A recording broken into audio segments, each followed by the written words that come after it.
On the opposite side of this stadium here is the new Nissan Stadium. All of this that you see is going to be torn down.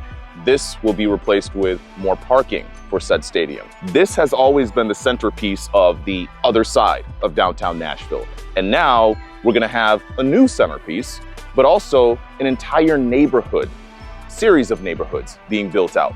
You're going to have more public transportation, more housing, a new stadium, more things around said stadium. And I don't think most people realize just how soon all of that's going to happen. It's not necessarily East Nashville, it's the East Bank of downtown Nashville. Hopefully that makes sense. 2027 is when we expect the new stadium to be ready to go. Deals have been signed. The money is being allocated. We've done the paperwork. It's just a matter of seeing it for ourselves. It's on the way. It's on the way. We'll be ready. But yeah, imagine you're cruising down the river and you see this guy on the opposite end. You need to get out of the way. I don't know if you remember, there was like a maze that you had to navigate just to get from one side of the street to the other. And now people are just walking by, cruising as they normally would. And there's like spots where pedestrians can cross from one end to the other. And it feels like there's more room, right? It really is. Like, what is this? This feels like there's more room walking around. We should walk past the ice cream place because now I'm starting to get hungry.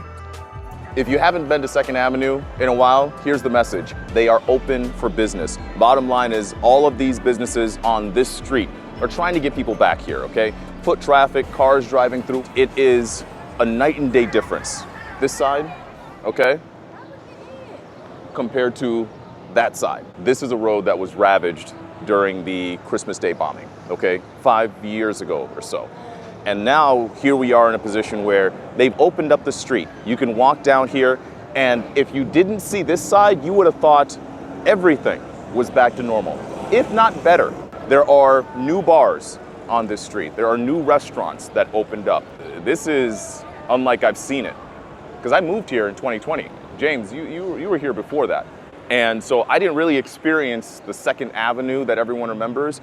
I experienced it well after the fact, covering what happened. I was expecting to come here and tell you all about 2nd Avenue trying to get back to where it was, and this well exceeded my expectations. Whatever happens here on 2nd Avenue is a great barometer for what we hope happens across the entire city.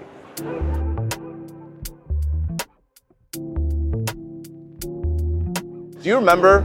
Oh no, that was me and Meg when we counted all of the different party buses and stuff and party barges that we saw.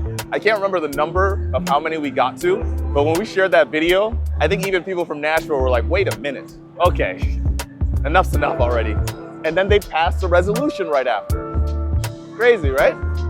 This is not that, but that might just be where you want to be. I'm just saying. My thoughts. Boy, was it quieter on this side.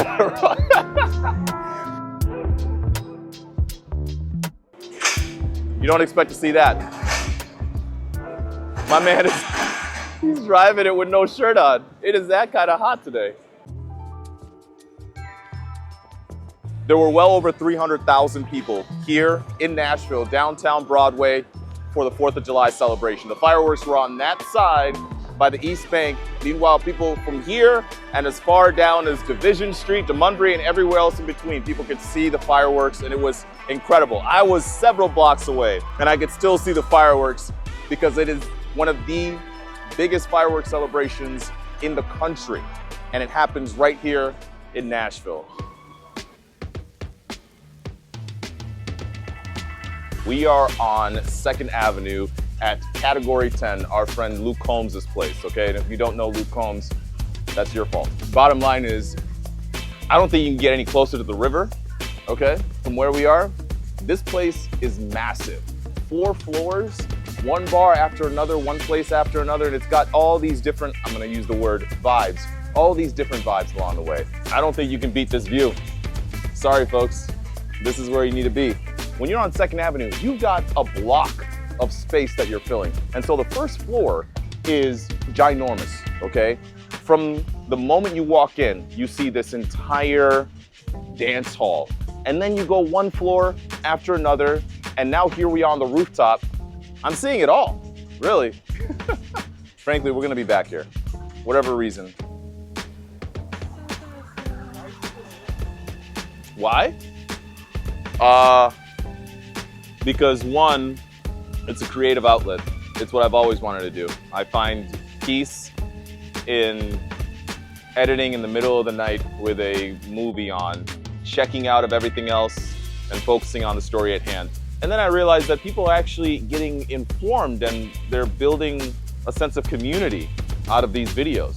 It's like, yeah, I just learned about what happened, but I want to share my experience. I want to talk to people about what happened, and I want to tell them about how it's happening in my neighborhood. Like, that right there is something that you can't just start, out of nowhere. Like, it built up to this point. I enjoy what I do.